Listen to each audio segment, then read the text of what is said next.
자, 이것은 직업이기 때문이고 직업의 첫째 조건은 뭐다? 생계를 해결해 주어야 된다는 겁니다. 그리고 김영하 그 어디 인터뷰에 보면 자기가 좋아하는 일이 아니라 잘하는 일을 해라라고 돼 있는데 거긴 저는 조금 생각이 다른데 그래도 자기가 좋아하는 일을 해야죠. 왜냐하면 그래도 자기가 좋아하는 일을 할 때 제일 잘할 수 있습니다. 이때 잘한다는 것은 남과 비교해서 잘한다는 게 아니에요.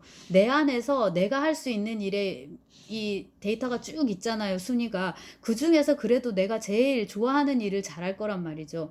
물론 이제 그게 항상 일치하지는 않아요. 그래서 먹고 살려면 하기 싫은 번역도 해야 되고, 그리고 아까 말씀드렸듯이 지루한 사람들과 회의도 해야 되고, 이런 것들이 있지만, 적절히 이제 타협을 해서 결과적으로는 내가 좋아하는 일을 할 수 있도록 이제 해야 되는데, 김영하 여행집이 두 번째고, 처음에 이제 나온 거는 요 여행의 이유인데, 이게 참 좋았습니다.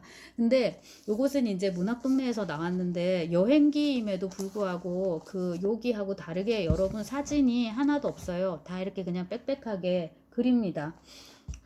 그림이 들어간 건 요거 그냥 그 내부 디자인이고요. 전부 다 그립니다. 그래서 김영하도 어디 인터뷰에서 얘기를 하더라고요.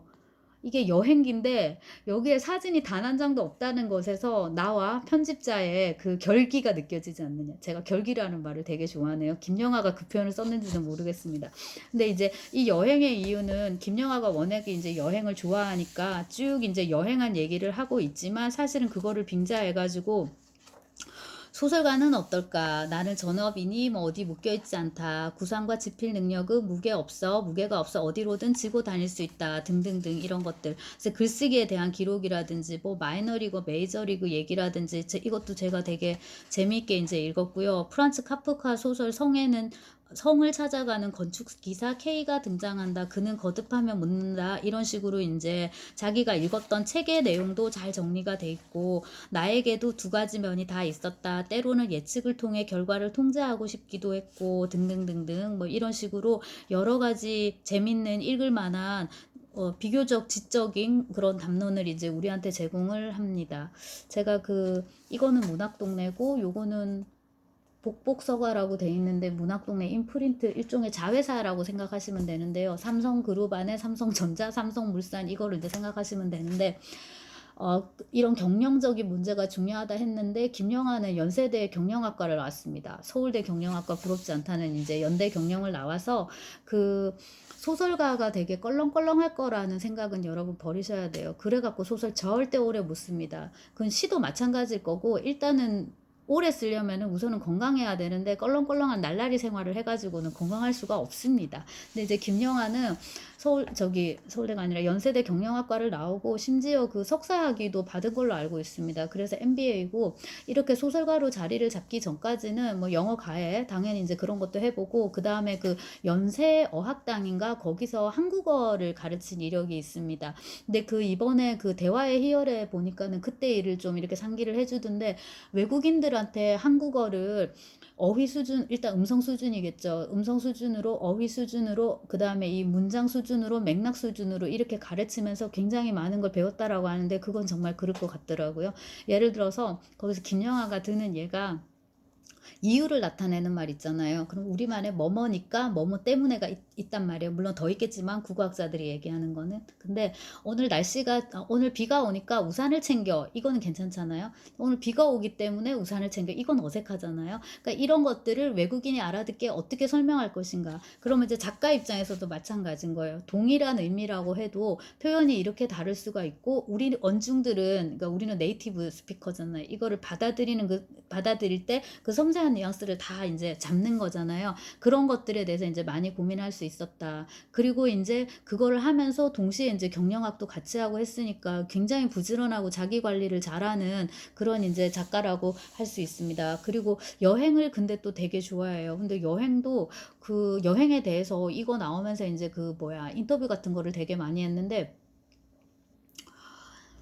작가에게 있어서 최악의 여행은 아무것도 남지 않는 여행이라고. 근데 대개는 이제 그런 여행은 다 세팅이 다 돼 있는 여행이죠. 보통 이제 작가들끼리 우르르 가고 뭐 하고 이제 이런 여행들인데 그게 아니라 이제 실패 많이 하는 여행. 그게 수순만 될 수 있다면. 그래서 그런 경험담들을 여기다가 이제 좀 담고 자기 평소의 사유 이런 것도 담았는데 요거는 2019년에 작년에 나와서 제가 작년 1학기에 여러분한테 이제 소개를 해드렸는데 이 부분을 제가 복사를 해드렸던 것 같아요. 작가의 말을. 그러면서 이제 김영하는 이건 에세이인데 에세이 뒤에 쓰는 작가의 말에도 서사가 있다, 이야기가 있다. 되게 부럽다 이제 얘기를 했던 것 같은데 개 고양이를 먼저 얘기를 해요. 반려동물 얘기를 하는데 요즘은 이제 애완동물이라는 말보다는 이제 반려동물을 더 많이 쓴다 어쩌고 저쩌고 나는 두 단어 다 쓰지 않는 편이다. 애완은 조금 경박하게 느껴지고 반려는 너무 무겁게 다가온다라고. 그리고 이제 우리 가족이 처음 기른 개는 셰퍼드로 이름은 꾀돌이였다라고 나와요. 근데 김영하는 아버지가 직업 군인이었습니다. 그래서 아마 태어나기가 그 birthplace죠. 그 출생지가 강원도입니다. 근데 이제 촌 사람의 느낌은 1도 없어요. 굉장히 모던하고 이제 젊은 그런 작가 감각. 오빠가 돌아왔다.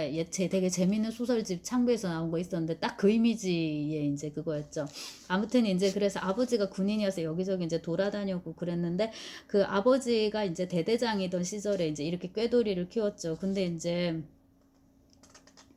어느 날 꾀돌이가 사라진 거예요.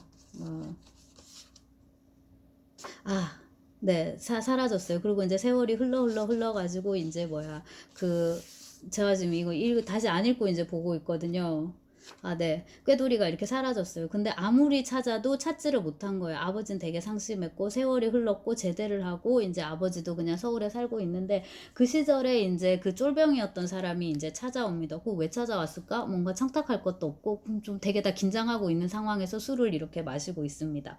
장교도 아닌 사병 출신이 아버지를 찾아오는 일은 매우 드물었기 때문이다. 이렇게 양주를 딱 마시고 있는데, 이제 용건을 꺼냅니다. 대대장님 죄송합니다. 꾀돌이는 10일 중대에서 잡아먹었습니다. 이렇게 오랜 미스터리가 풀리고 있었다. 용서해 주십시오. 저는 말렸지만 그때는 다들 배가 너무 고팠습니다. 언젠가 꼭 말씀드리고 싶었습니다. 그렇게 애타게 찾으실 줄 몰랐습니다. 라고 딱 한 장입니다. 여러분 한 장. 요만큼. 그래서 뭐시기냐 그 한해종 기출문제 1800자 네, 이렇게 특정 자수의 특정 분량에 맞게 이렇게 이야기를 잘 꾸미는 것도 진짜 재주인 것 같고요. 그 다음에 꾀돌이 얘기는 하지 않아요. 그때 이제 아버지의 반응이라든지 뭐 나의 뭐라든지 이제 이런 거는 없고 이제 그 다음에 이제 개 키웠던 거 또 개가 이제 너무 이게 키웠는데 이제 아파가지고 암이네요. 암에 걸려서 일어서지 못하던 뭐 세미를 이렇게 되네. 나중에 그 안락사 시켰고 이제 이런 이유 이런 거를 이제 씁니다. 그래서 그 이야기 재능, 이야기 본능 이런 걸 이제 우리가 생각할 수 있고 그 다음에 이제 한국에서 지금 현재 가장 잘 팔린다는 김영하도 생계에 대해서 이렇게 얘기를 하니까요. 그 부분도 참 이렇게 전업 작가가 된 게 한 10년 정도 됐다 하더라고요. 근데 지금 이제 방송에 나가면서 이제 또 다른 또 인생을 살고 있는데 이제 생각보다 여러분 방송 출연료가 많지 않습니다. 네. 교양 프로그램, 아니, 오락 프로그램은 잘 모르겠는데, 교양 프로그램 같은 경우에는 저도 어릴 때는 되게 그런 걸 동경했었는데요. 라디오도 그렇고, TV는 이제 얼굴이 나가잖아요. 그래서, 우리는 연예인이 아니니까, 적어도 저는 연예인이 아니니까 굉장히 불편한데, 촬영하기 전에 빨리 가서 여기 이렇게 당해야 돼요. 이거 메이크업도 좀 해야 되고요. 그리고 이제 이렇게 전신이 카메라 앞에 나온다라는 그 불편감이 되게 커요. 물론 이제 그것도 익숙해지면은 또 그게 이제 자기 체질에 맞으면 이제 또 좋겠고, 그 다음에 제가 지금 이 동영상 강의를 찍으면서 느끼는데, 다 궁하면, 궁즉통입니다. 궁하면 이제 다 하게 돼 있는데, 아무튼 이렇게 이제 방송 일도 하게 되고, 요즘 그 출판 플랫폼이 달라진 거 이렇게 지금 계속 지금 또 한번 광고합니다. 이렇게 이제 달라진 것처럼 이 작가도 지금 그런 거잖아요. 그래서 김영하가 요거를 내고는 굉장히 그 북사인에 이런 걸 많이 했는데 이번에 요거가 나온 거 나서는 코로나 때문에 이제 그거를 못 하니까 제가 링크해드린 그 동영상 있잖아요. 이제 이렇게 하고 있고 그 다음에 책을 서점에서 잘 사지 않는 시대가 돼버렸기 때문에 다른 식의 어떤 홍보 이런 걸 이제 꾀하는 모양인데 이 김영하가 띠지. 네, 이 김영하가 이제 이거 사진 똑같네요. 사진 찍기 귀찮았나봐요. 그래서 이제 이 김영하가 연쇄살인범 이야기를 다룬, 살인자의 기억법 그거하고 이제 비슷하게 연쇄 사인마라고 그래서 그 동네 서점을 이제 찾아간답니다. 이렇게 시간을 정해가지고 가서, 예를 들자면 5월 15일 뭐 저쪽에 뭐 구리에 무슨 갈매 책방 이런데 소설가 김영하가 갑니다. 사인을 합니다. 이제 이렇게 된 거예요. 그럼 사인을 샥 해주고 또 이제 다른 책방으로 갑니다. 그래서 말 그대로 연쇄적으로 사인을 해주는 연쇄 이제 사인마 이렇게 되는 거죠. 그래서 이제 그런 것도 하고 있다라고 하는데 이 글쓰기를 직업으로 이제 갖게 되면은 특히나 이제 창작 또 이 문학을 이제 직업으로 갖게 되면은 이제 요즘 경우에는 이 작가도 다양한 식으로 자기와 자기 자신의 책을 홍보를 하고 그러지 않으면은 어느 정도의 판매 부수를 확실히 획득하기는 힘들지 않나 하는 생각을 또 이제 해봅니다. 물론 근데 제일 좋은 건 뭡니까, 여러분? 학생은 공부를 열심히 하셔야 되고요. 소설가는 소설을 잘 써야 되고, 시는 시가 좋아야 됩니다. 그리고 고리타분할 수 있지만은 낭중지추라는 여러분 사자성어 있죠. 그죠? 송곳이 뾰족하면은 당연히 밖으로 삐져나가게 됩니다. 학자는 공부를 열심히 하고 소설가는 소설을 열심히 써야 됩니다. 좋은 소설은 언젠가는 네, 읽힙니다. 뭐 그 기준이 뭔지는 모르겠지만